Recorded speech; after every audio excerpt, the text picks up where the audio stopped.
Alright guys, time for another PSA reveal. I send a couple of, half dozen cards every month or so just for something to do. Try to really just add to my PC collection. Any grades I don't like or whatever, I kind of just sell them off. You can never feel bad about selling off graded cards because, they are what they are. Sort of the beauty of the idea. I think I got 6 cards here. Not a ton back, but anyway, don't forget to subscribe, guys. We're getting up there. Really fun. Way past my expectations for the year. We're getting out of the year end. Gonna get back to making sort of a regular schedule again. I'm sorry about that, but it's the way it goes. So the first card I picked up at a show, and I kind of like this guy, so I was hoping. Paid $40 for the card, and it's gone drastically downhill, and I've only got myself an 8 on it. A Frank Who's Future Watch Auto. So I don't know what I'll do. Maybe I'll just probably throw it in a big group of like cards that I've gotten grades that I don't want and just unload a bunch of them at once. But we'll see. We'll see what we can do about that. Second is Cole Caulfield. I already sold this.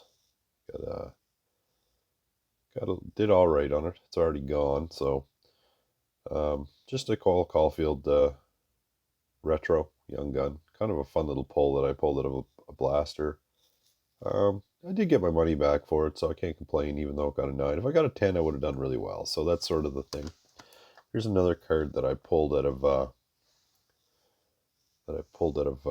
case, and I still got 2 boxes left of it. That's Series 2. Um, Bernard Docker exclusives.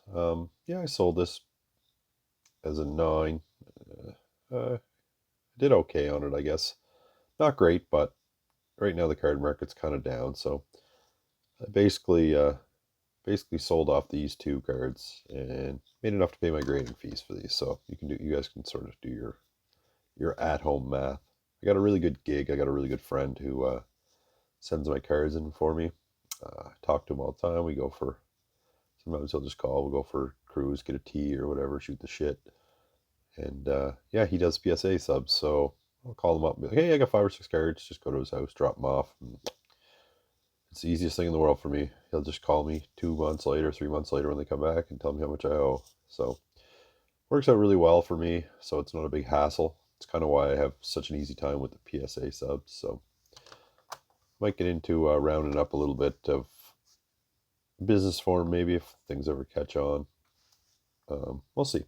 We'll see. I don't know. I got a lot going on in life anyway. So now here's a fun one that I pulled out of a blaster. And the guy's doing really well this year, Trayvon Walker. I can't find any comps on this card. I see that just his regular, like, out of 75s are going for just raw, 30, $40. So I assume this is probably a $200 card. I wouldn't take less than it. I might even put it in my PC, hang on to it. These kind of cards are like ones that you got to kind of hunt it. Like, guys like this are not just, he's a defensive end. He's not going to go up in crazy value or anything like that. So just a really nice card and one that I'm sort of happy to have in my collection. Now, I got one of everybody's favorite players here. This is Brad Marchand that I picked up, Young Gun, for my Mooseheads PC. I picked it up at a card show and I got it below comps at the time. Like 2 months ago, 3 months ago, I paid $150 for it. And I got a 9 on it, which, is good because this is a really, really hard year to get graded and to do well with. So I'm super happy to get a 9, really. And I'll put it in my PC and that'll be it. I won't bother chasing a 10 unless a really good deal. But right now these are only going for 200, 250 as PSA 9. So I broke even, really, even with the downturn. So I can't say that I'm, too upset about it. And I did have a shot at a 10.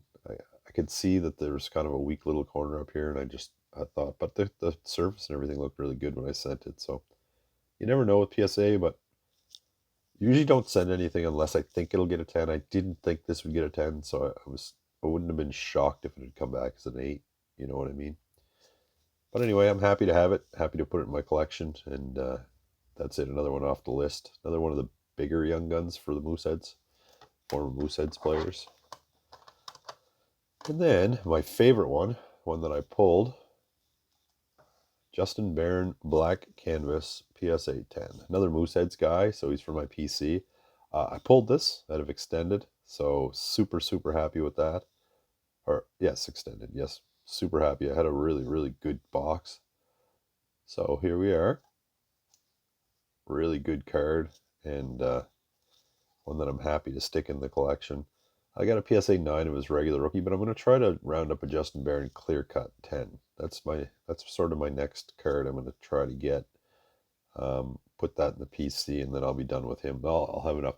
I don't chase all the cards of guys. I mean, if I see them cheap at a card show or something for 10 or 15 bucks and they're slabbed already, I'll get them. But I only slab the main guys. I kind of root for the tens, but if I don't get them, I'm happy. If they were in regular card sleeves, I would just like a regular holder. I'd be just happy with that. The fact that they come back a 9 or a 10 doesn't really bother me because they're not really going to be going anywhere. The only chances I might upgrade them if I get a chance cheap. But other than that, they're done. I don't chase too much anymore with that. I got another big project I'm working on with the Program of Excellence guys. But other than that, all right, guys. Well, thanks for checking us out. And don't forget to subscribe.